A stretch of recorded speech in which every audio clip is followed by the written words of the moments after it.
بسم الله الرحمن الرحیم. اعوذ باللہ من الشیطان الرجیم. بسم اللہ الرحمن الرحیم. محترم ناظرین، السلام علیکم ورحمۃ اللہ. سلسلہ چیل حدیث سید الانبیاء جاری و ساری ہے، جس کی آج چوتھی حدیث. سید الانبیاء ارشاد فرماتے ہیں کہ 3 چیزوں کے بارے میں جلدی کرو قبل اس کے کہ وہ 3 چیزیں آپ سے ضائع ہو جائیں. فرمایا عجلو بالصلاۃ قبل الفوت.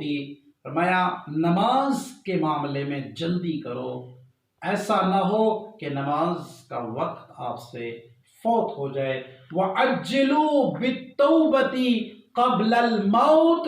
فرمایا موت سے پہلے اپنی توبہ کی طرف عجلت کرو. اور فرمایا وَعَجِّلُوا بِالصَّلَاةِ قَبْلَ الْبَلَاءِ.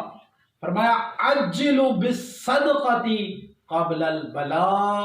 صدقے کے معاملے میں جلدی کرو، ایسا نہ ہو کہ آپ کے اوپر مصیبتیں آ جائیں.